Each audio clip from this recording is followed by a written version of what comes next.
Bueno, pues muchas gracias por la invitación, desde luego al Colegio Mexicano de Anestesiología, ya que eh, este es un tema que creo que todos los anestesiólogos manejan. Creo que todos los anestesiólogos, aunque sean muy jóvenes y los que aún son residentes, ya manejan ampliamente a sus pacientes con trauma de cráneo. Yo pediría de favor, si es posible, que levantara la mano alguien que no haya manejado un paciente con trauma de cráneo. Todos, ¿verdad? Y me gustaría mucho, nada más para hacer una encuesta, si me dicen cuántos de ustedes manejan a los pacientes con trauma de cráneo con un esquema de líquidos restrictivo para el edema cerebral. ¿Nadie se atreve? ¿Sí? Gracias. ¿Quiénes los manejan con líquidos en forma generosa? Son algunas cosas que vamos a revisar, por eso lo comento, y es parte de hacer un ensayo sobre qué estamos haciendo y tratar, dentro de lo posible, que es uno de los objetivos de las sesiones, de unificar los criterios para que los manejos estén más o menos homogéneos, independientemente de qué institución o qué hospital los maneje. Si ven de allá, ¿no los tapo? Porque, está. No, pues muy alto. Bueno, si no veo.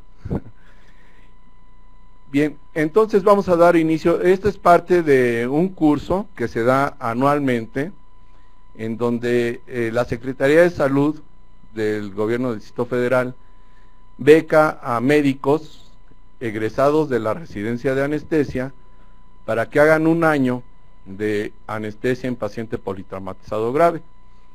Y este es uno de los temas relevantes que manejamos, porque como vamos a revisar, primero voy a hablar un poco de lo que es la definición, la incidencia, la cinemática. Cuando hablemos de la incidencia van a ver que es un fenómeno tan relevante en nuestro país que implica que todos los anestesiólogos o médicos de todas las especialidades, porque estos son manejos multidisciplinarios, coincidamos en el abordaje y el manejo integral de estos pacientes. La cinemática, la fisiopatología, clasificación del trauma, del cráneo, el monitoreo, el tratamiento de la hipertensión intracraneana, el perioperatorio, otras complicaciones y su pronóstico.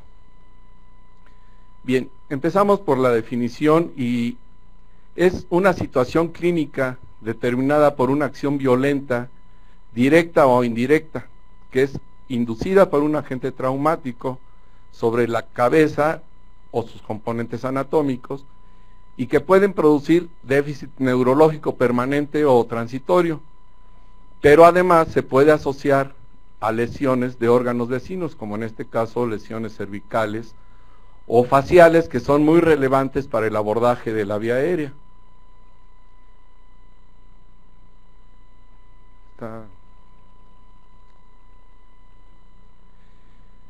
Bien, dentro de la incidencia, el 2% de la población abierta llega a padecer trauma de cráneo, y es la principal causa de muerte e incapacidad en la población joven, con una mortalidad global del 30%.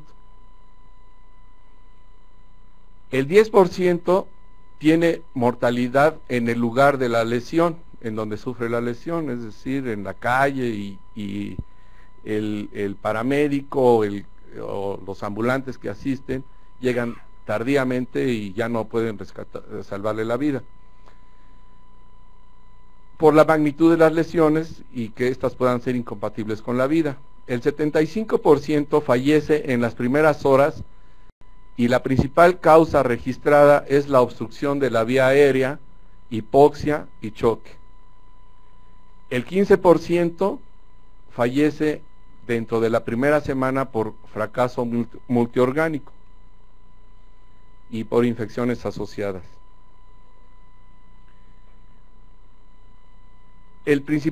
La principal complicación temprana es el hematoma intracraneal.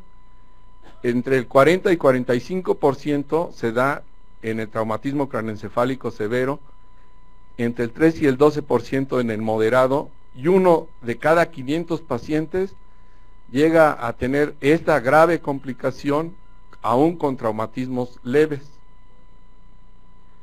Desde luego puede haber daño e hinchazón tanto de las estructuras que van hacia adentro del cráneo como de las que van hacia afuera, y entonces cuando se dañan los tejidos blandos contiguos es cuando tenemos problemas para el abordaje de la vía aérea, y desde luego el daño hacia los tejidos blandos dentro del cráneo nos provocan las lesiones más graves neurológicamente.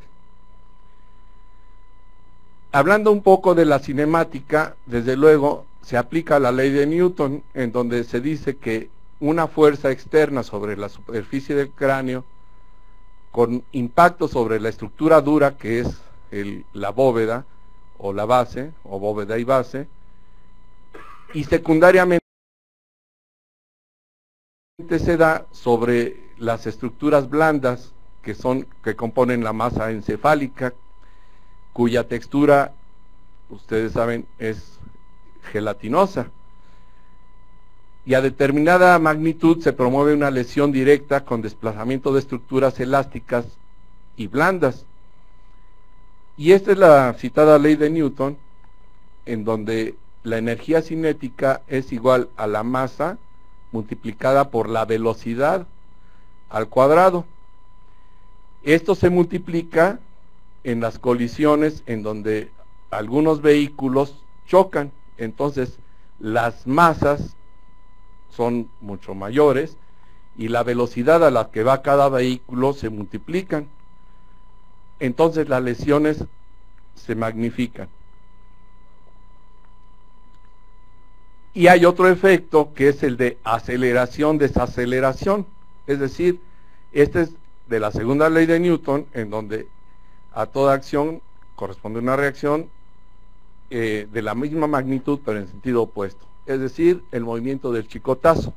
La cabeza va hacia adelante primero, luego va hacia atrás, pero con la misma fuerza.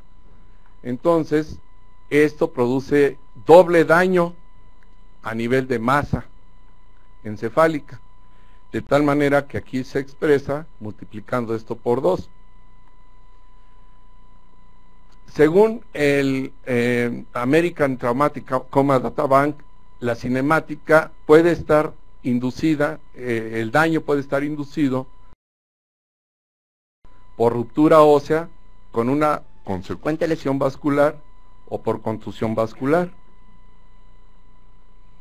Y la hemorragia subaracnoidea puede estar inducida por contusión cortical a través de la pía madre, que está en el espacio subaracnoideo, por laceración y cizallamiento de vasos, o por hemorragia ventricular inicial que se visualiza más tarde en cisternas o surcos.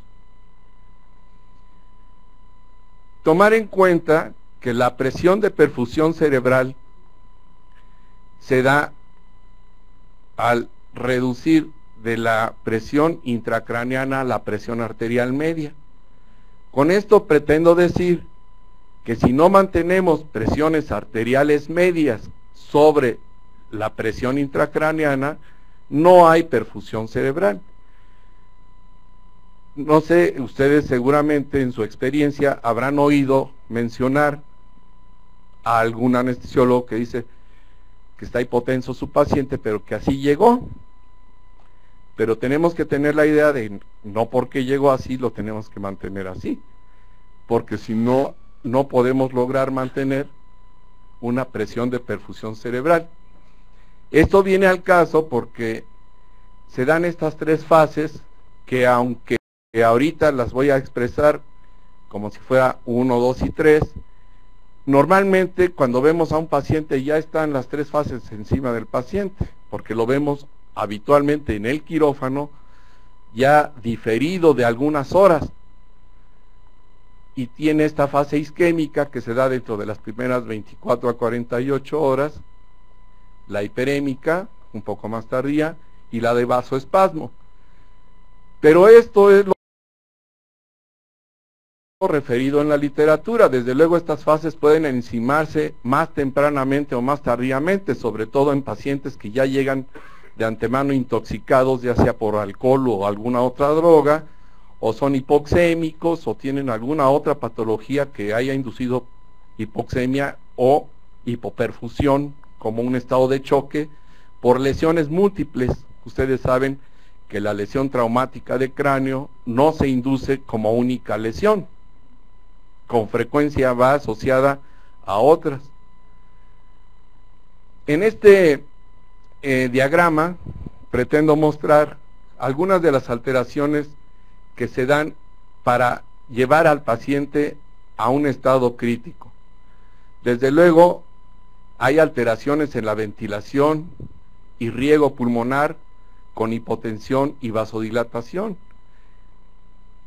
Y esto lleva también hacia el edema cerebral, inducido por trastornos electrolíticos, por liberación de sustancias proinflamatorias, se dispara toda la cascada de la inflamación.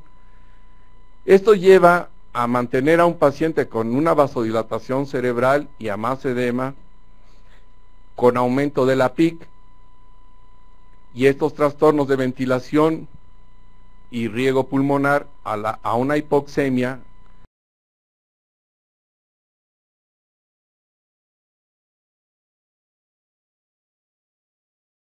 a una acidosis metabólica que conlleva finalmente a un edema cerebral nuevamente, a un edema celular e intersticial, nuevamente con aumento de la PIC. Así se reduce el flujo sanguíneo cerebral en las áreas dañadas, y como producto final tenemos la liberación de tromboplastina ística dentro de la masa encefálica, que lleva a la coagulación intravascular diseminada en el 50% de los casos. La lesión primaria se refiere como contusión en el parenquima y a hematomas que pueden ser intra o extraaxiales.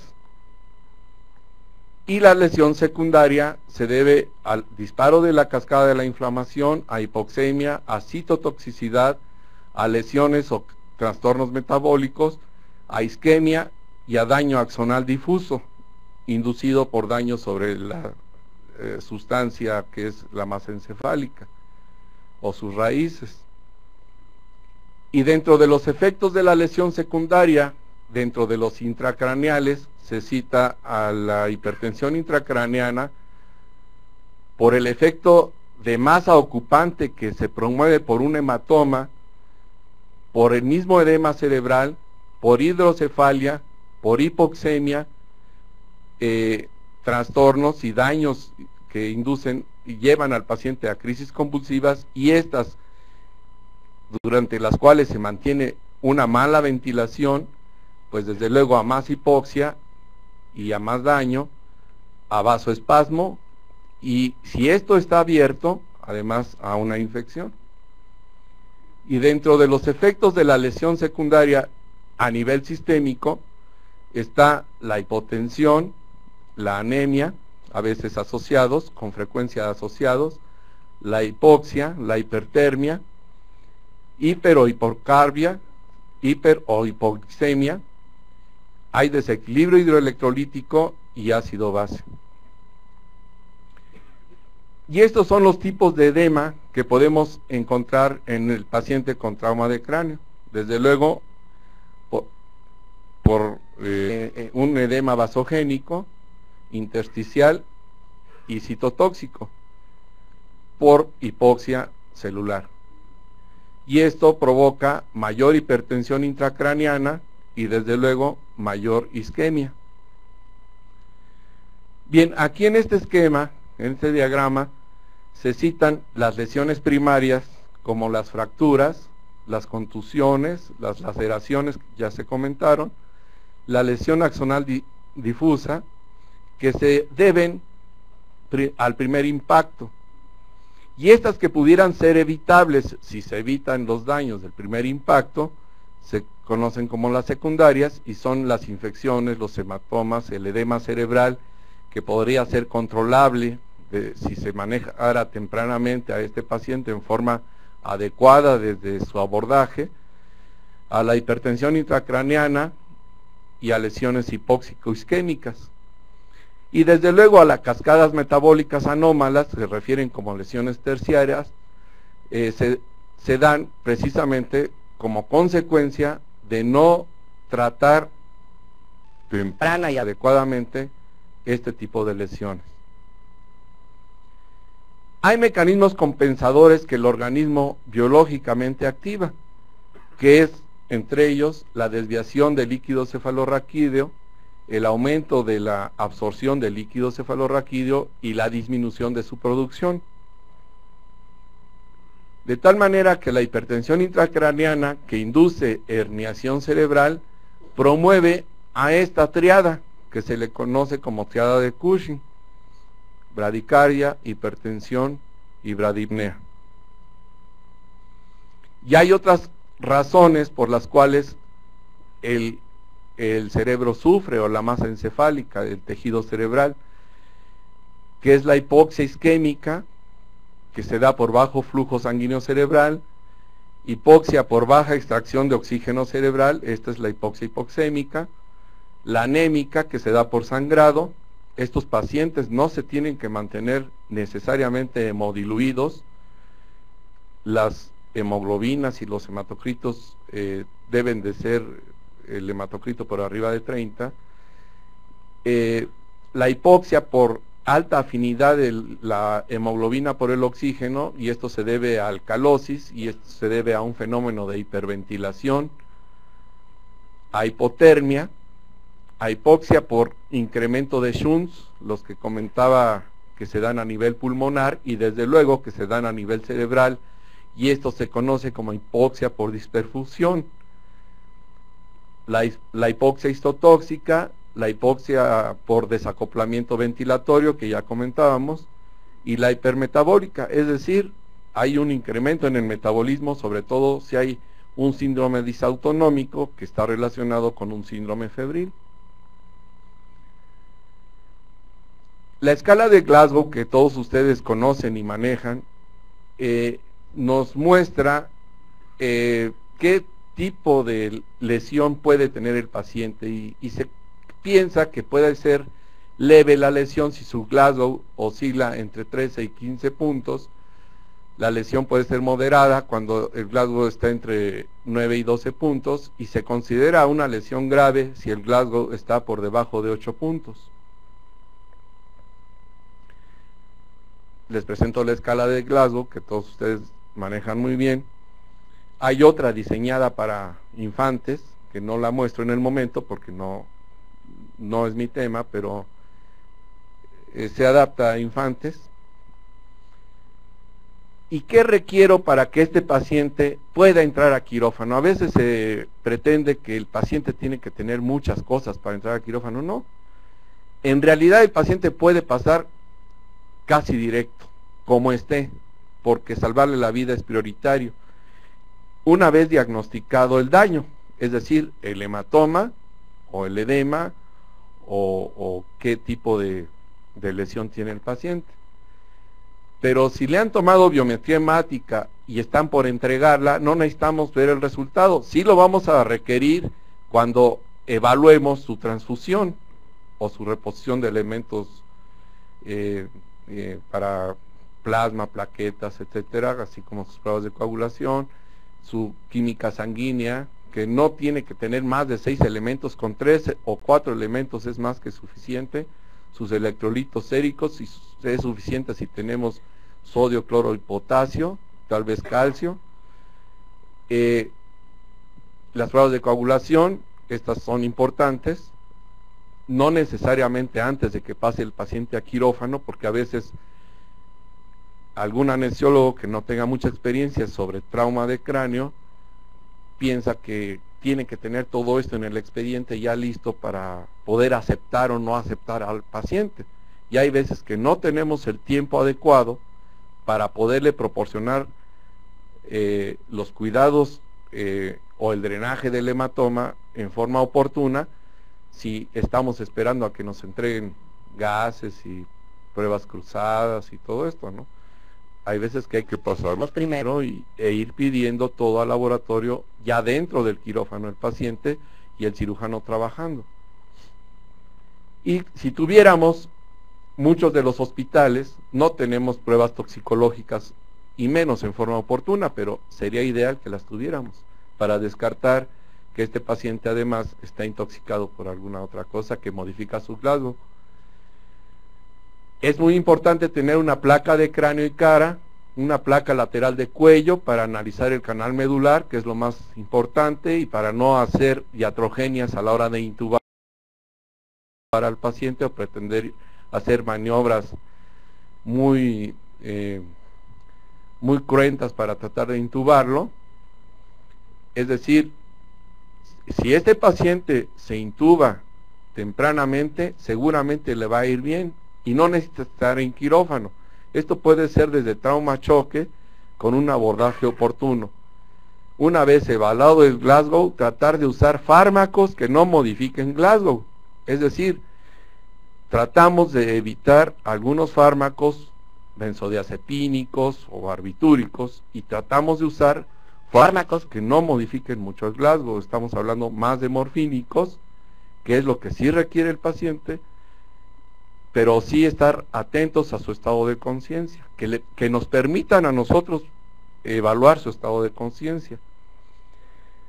El ataque de cráneo es indispensable para identificar la magnitud y el tipo de lesiones, para verificar que sí ameritan o no cirugía, identificar obstrucciones al flujo de líquido cefalorraquídeo y la magnitud del edema cerebral para poder establecer su pronóstico.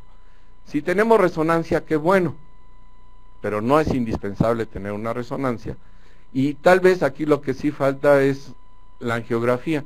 La angiografía es un gran recurso que muchos años antes de que aparecieran las tomografías teníamos como primordial para evaluar a un paciente con trauma de cráneo.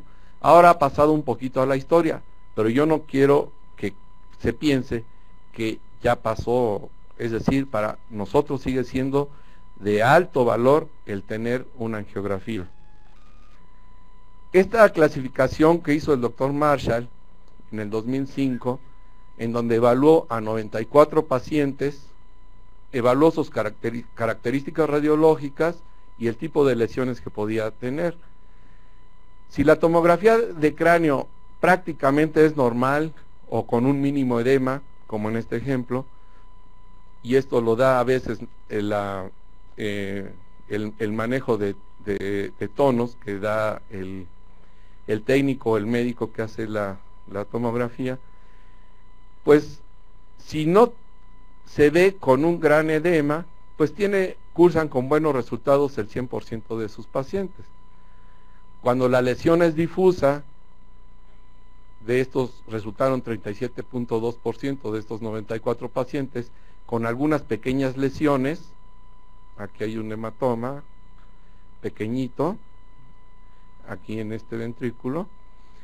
Entonces, y la línea media está centrada y las cisternas están visibles, bueno, pues la incidencia de hipertensión intracraneana es baja, del 28.6, con buenos resultados en el 66.7 de los casos.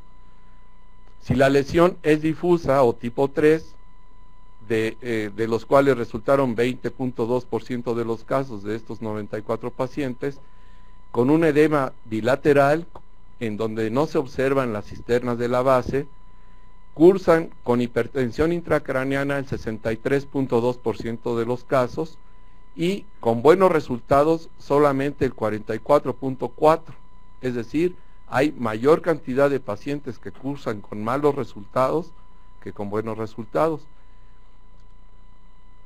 La lesión difusa tipo 4, de los cuales se encontraron 2.1% de los 94 pacientes, con un gran edema cerebral, en este caso unilateral, con bloqueo de las cisternas, de surcos, ¿verdad? La línea media está desviada a más de 5 milímetros. Esto nos habla de un problema muy severo de edema cerebral localizado. Cursa, la incidencia de hipertensión intracraneana es del 100% y cursan con malos resultados el 100% de los pacientes. No decimos que hasta la muerte, pero no con buenos resultados. Si la masa está evacuada y de ellos resultaron el 24.5% de los pacientes, y puede ser cualquier lesión ya operada, evacuada, cursan con hipertensión intracraneana el 65.2% de los pacientes, y de los cuales se obtuvieron buenos resultados en 47.4% y malos resultados en 62.6% de los casos. Cuando la lesión no ha sido evacuada y está aún intraparenquimatosa y en las cisternas, en los surcos, y tiene mayor de 25 centímetros cúbicos de volumen, la incidencia de hipertensión intracraneana es del 84.6% y cursa con malos resultados el 76.9% de los casos. Bien, se indica el monitoreo de la PIC, y de esto ha habido una controversia de muchas generaciones y de muchos años, cuando el Glasgow es menor de 8, si valdrá la pena o no poner un sensor de tornillo o un sensor de presión intracraneana, pero solamente se indicaría actualmente cuando tienen un Glasgow menor de 8, si la TAC es normal, porque si es anormal va a quirófano antes de que se le ponga un monitoreo de PIC. Si es mayor de 40 años, si la presión arterial sistólica es menor de 90 milímetros de mercurio y tenemos dificultades para controlarla, y si requiere sedación. Este diagrama fue tomado de este doctor, que es del Hospital de Magdalena de las Salinas, pero lo hemos adaptado a los diferentes recursos hospitalarios de los diferentes hospitales de la Ciudad de México, pero más o menos pretendemos lo mismo, ¿verdad? Si el paciente está con un Glasgow de 3 a 5 o de 5 a 7, requiere un tubo en la tráquea, infusión intravenosa, gases arteriales y sanguíneos, y si la tomografía axial o angiografía muestran una lesión por masa ocupativa, hematoma, pues va a cirugía. Si no hay lesión por masa, pasa a cuidados intensivos, precisamente para atención y darle cuidados especiales, y si este paciente se deteriora, se le toma nueva tomografía y probablemente vaya a cirugía. Si este paciente tiene una escala de coma de Glasgow de entre 8, 10 puntos o más, pues se le toman sus radiografías de columna cervical, de tórax, de cráneo, y si tiene una fractura lineal o está hundida, va a tomografía y se lleva esta secuencia, o si no hay fractura, se hospitaliza o pasa a cuidados especializados y se egresa si este paciente tiene más de 15 puntos, no hay otras lesiones y tiene buena evolución. ¿Cuál es el manejo inicial o el abordaje que nos importa dejar claro para que unifiquemos criterios en el manejo de estos pacientes desde trauma-choque? Y se los comento porque por muchos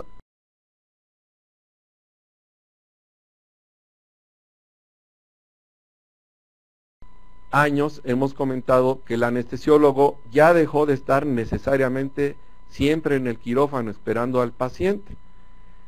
Debe de ir a ver a su paciente a trauma-choque o a terapia o a donde esté el paciente, evaluarlo y evaluarlo en forma multidisciplinaria o interdisciplinaria junto con los otros médicos que van a participar en el procedimiento, es decir, con el neurocirujano y tal vez con el intensivista. Y con el urgenciólogo, por supuesto, que es el médico que recibe al paciente. Vigilar vía aérea, su respiración, su circulación, sus capacidades o su pérdida de capacidades neurológicas, y reexplorarlo, exponer todo para poderlo explorar correctamente. Y esto estar revisándolo periódicamente, y para monitorizarlo en forma adecuada hay posibilidades de poner un sensor de oxígeno en la yugular, en el seno de la yugular. Este sensor de Keith Smith ojalá y lo conozcan, es muy importante aprender a ponerlo. Digo, hay que meterlo en la vena yugular, no es nada difícil, o hacer un Doppler transcraneal, lo cual es un recurso que puede no haberlo en todos los hospitales. Mantener buena oxigenación cerebral local, es decir, medida a través de un Doppler transcraneal, y de sus metabolitos. Hay veces que por la yugular podemos medir el ácido láctico y de esa forma estar monitorizando si hay gran producción de ácido láctico a nivel cerebral. Se obtiene en el seno de la yugular y se hace evidente que este paciente tiene una lesión que está poniendo en peligro toda esa masa encefálica, que tiene una gran respuesta inflamatoria y que va mal el paciente, y con potenciales evocados, que es un recurso que tampoco tenemos en todos los hospitales, por supuesto. Esta es la teoría de Monroe Kelly, que nos habla de un concepto volumétrico que debe de tener un valor fijo, es decir, el cráneo es una estructura que no es distensible, por lo tanto, su contenido debe de tener un volumen fijo. El aumento de un compartimento intracraneal por un efecto de masa descompensa a los componentes que lo contienen, y entre ellos son el líquido cefalorraquídeo, el flujo sanguíneo o la compresión del tejido cerebral. Y este es el modelo tricompartamental del que les hago el comentario, y esto es lo que sucede cuando hay un hematoma traumático con un efecto de masa sobre cerebro, líquido cefalorraquídeo y bloqueo del volumen sanguíneo cerebral. Esta es la maniobra adecuada de intubación, manteniendo el eje cráneo-cervical sin desplazamientos. Este muchacho fue residente ahí en mi hospital y después hizo cuidados intensivos, y creo que sí aprendió bien la maniobra de la intubación. Esta es una laringoscopía que con frecuencia ya en otras ocasiones les he mostrado qué es lo que quisiéramos ver. No meter el tubo a donde se pueda, no.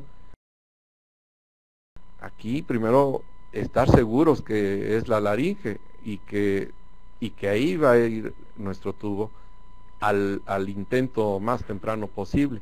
Y después, al salir del quirófano, dejarle garantizado al paciente tanto la vía aérea como la estabilidad cervical. Y desde luego aquí ya está en una posición de elevación a 30 grados, semi-Fowler. ¿Cuáles son los objetivos perioperatorios para tener a este paciente en buenas condiciones, se opere o no se opere? Pero en el perioperatorio, entre que aclaramos y llegamos al diagnóstico de certeza, etcétera, tenemos que mantener una presión intraventricular de menos de 20 milímetros de mercurio, con una tensión arterial media, ojo, por arriba de 90 milímetros de mercurio. Y estos conceptos son importantes tomarlos en cuenta porque en ocasiones el paciente anda con tensiones arteriales bajas, lo cual impide la presión de perfusión en la zona dañada, y pues así me lo entregaron o así venía, y ya saben ustedes que muchas veces los neurocirujanos son dados a manejar esquemas de líquidos restrictivos. No es un comentario en donde yo me esté quejando de ellos, ¿no?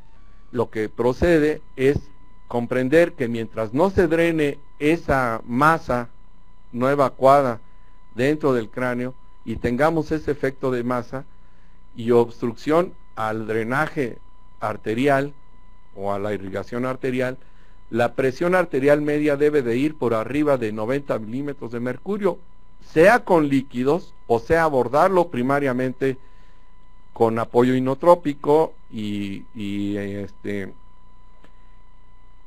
ya, con aminas o con lo que normalmente hacemos, que es con dopamina, dobutamina o norepinefrina. Mantener saturaciones de oxígeno por arriba de 95 y mantener una presión de perfusión cerebral por arriba de 60 milímetros de mercurio. Con frecuencia no sabemos cuánto tiene de presión intracraneana, pero sí sabemos que tiene un efecto de masa.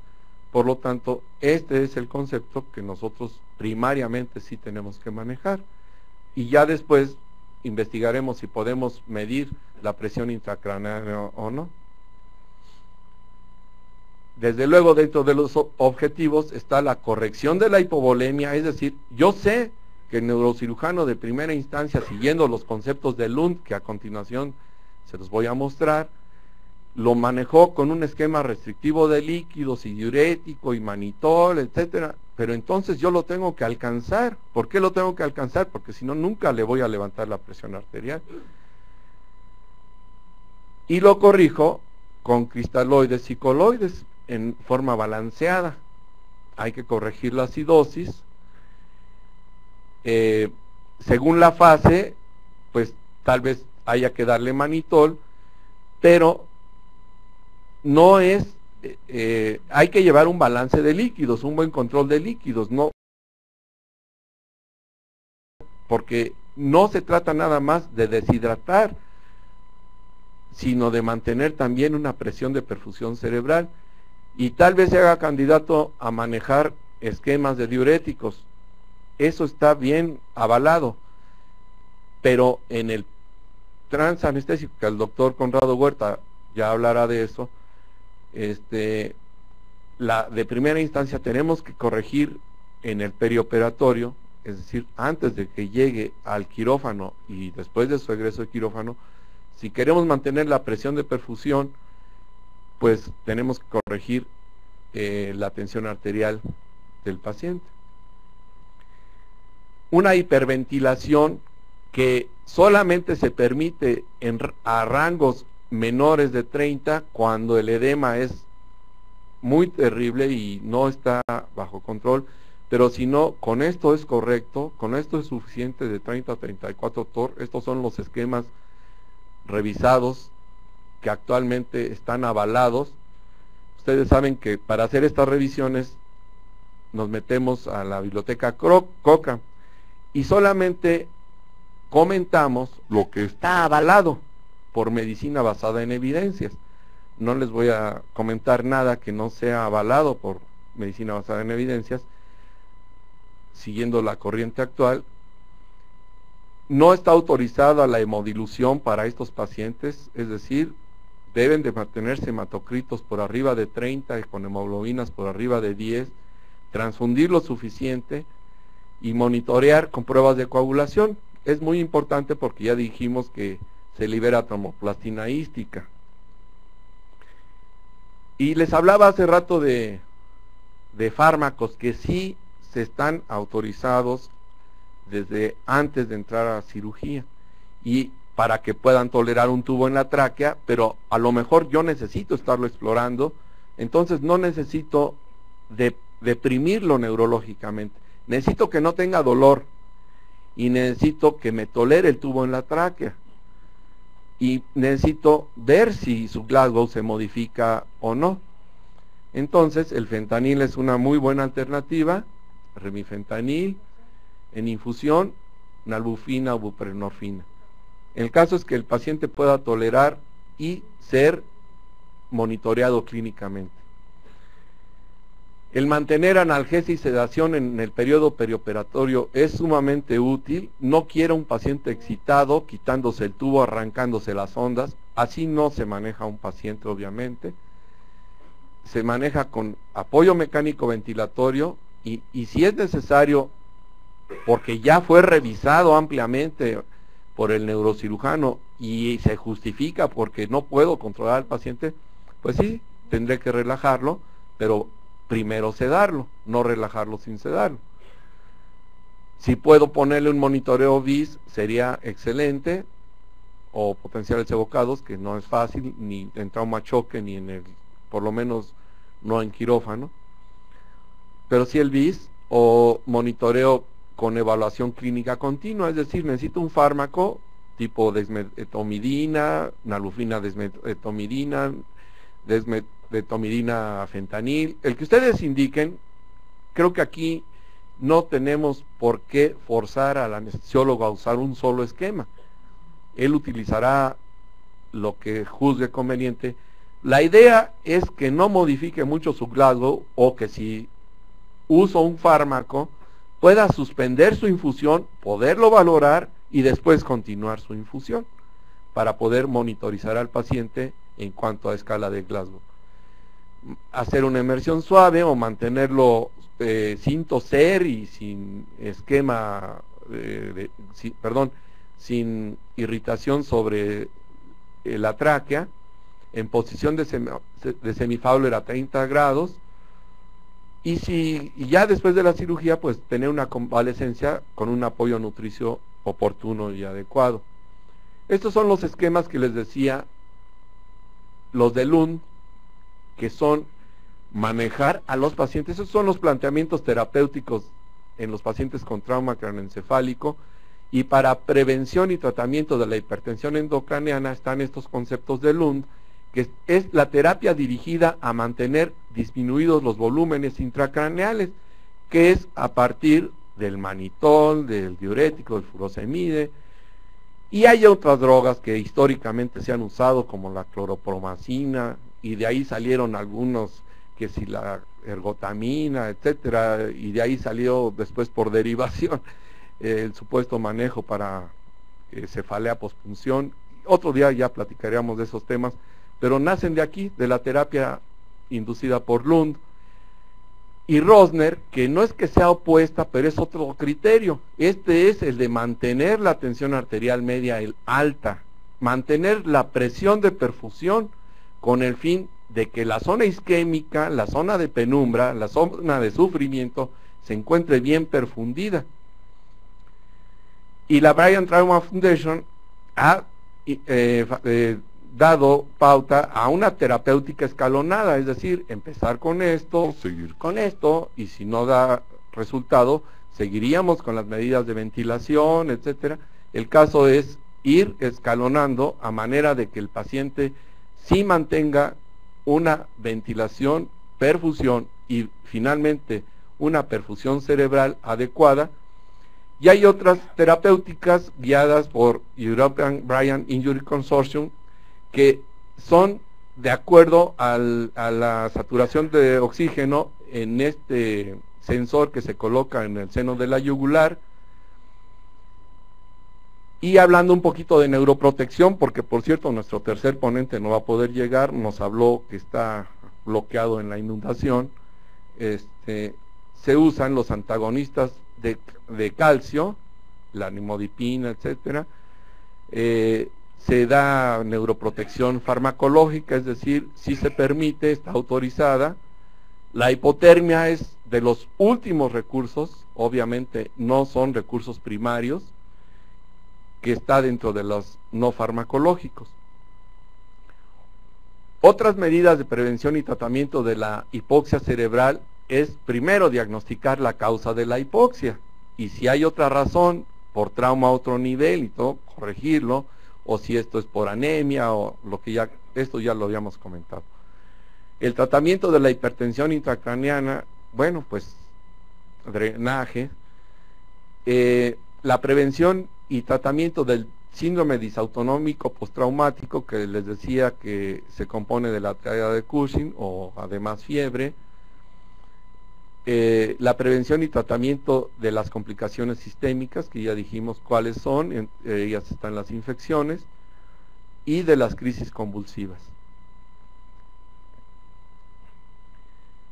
Para el manejo de la hipertensión intracraneana, seguimos esta mnemotecnia: mantener la saturación de oxígeno por arriba de 95, con una PCO2 alrededor de 35 milímetros de mercurio, con infusión de soluciones en volumen, en calidad y en cantidad. Hay trabajos muy interesantes sobre soluciones salinas hipertónicas, que ahorita no me voy a meter a fondo a esto, pero, y además comercialmente no las tenemos en México, pero hay buenos trabajos que nos dan la pauta para usar esto en el futuro.